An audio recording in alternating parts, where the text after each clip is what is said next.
14 डिसेंबर हा राष्ट्रीय ऊर्जा दिन म्हणून आपण साजरा करतो। तसेच 14 डिसेंबर ते 20 डिसेंबर हा राष्ट्रीय ऊर्जा दिन सप्ताह म्हणून आपण साजरा करत असतो।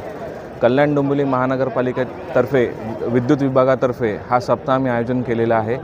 या सप्ताहामार्फत आम्ही कल्याण डोंबिवली महानगरपालिकामध्ये असलेल्या सगळ्या लोकांना जनजागृती करू इच्छितो की त्यांनी सगळ्यांनी ऊर्जा संवर्धनासाठी एक पाऊल पुढे करावं।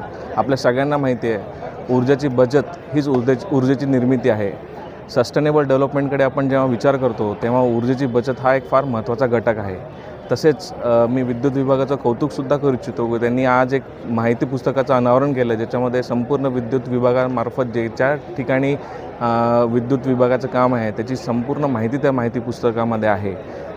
तसेच मी सगळ्यांना आवाहन करू इच्छितो की त्यांनी एक पाऊल ऊर्जा संवर्धनाकडे टाकावा, एक संकल्प करावा की प्रत्येकाने ऊर्जा संवर्धनासाठी एक छोटे गोष्टी केल्या पाहिजे। मी सगळ्यांना आवाहन करतो जे महानगरपालिकेचे कर्मचारी आहेत त्यांनी की बाबा जेव्हाही ऑफिस सोडाल किंवा ऑफिसमधून मीटिंगला जात असेल तर तेव्हा विजेचं असेल किंवा तुमच्या पंखे असतील, AC असतील ते बंद करूनच जावे किंवा येण्याच्या अगोदर तेव्हाच सुरू करावे। येण्याच्या अगोदर आधीपासून सुरू करून ठेवणं चुकीचं राहील। त्यामुळे सगळ्यांना म्हणेल की बाबा ऊर्जा संवर्धनासाठी जे पावलं गरजेचे आहेत त्यांनी ते उचलावीत। मी प्रशांत भागवत, कार्यकारी अभियंता विद्युत, कल्याण डोंबिवली महानगरपालिका। दिनांक 14 डिसेंबर ते 20 डिसेंबर हा भारत देशामध्ये ऊर्जा संवर्धन सप्ताह म्हणून साजरा करण्यात येतो। आज कल्याण डोंबिवली महानगरपालिकेच्या वतीने ऊर्जा संवर्धन सप्ताह शुभारंभ आज महापालिकेच्या प्रांगणामध्ये आयोजित करण्यात आला होता। कल्याण डोंबिवली महानगरपालिकेचे उपस्थित कर्मचारी यांना ऊर्जा संवर्धन म्हणजे काय, ऊर्जा संवर्धन करणं का गरजेचं आहे याबाबत माहिती देण्यात आली। सोप्या शब्दात सांगायचं झालं तर ऊर्जा संवर्धन म्हणजे जबाबदारीने विजेचा वापर करणे।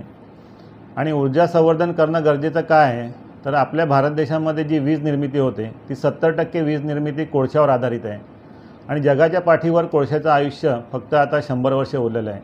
तर ही नैसर्गिक स्रोत, हे नैसर्गिक संसाधनं याचं जर पुढच्या पिढीसाठी जतन करायचं असेल तर ऊर्जा संवर्धनची जी जबाबदारी आहे ही प्रत्येक देशातील प्रत्येक नागरिकांनी उचलली पाहिजे।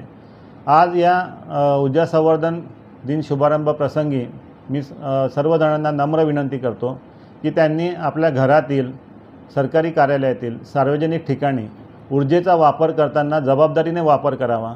जेव्हा आवश्यक असेल तेव्हाच विजेचे दिवे, फॅन, AC चालू ठेवावेत।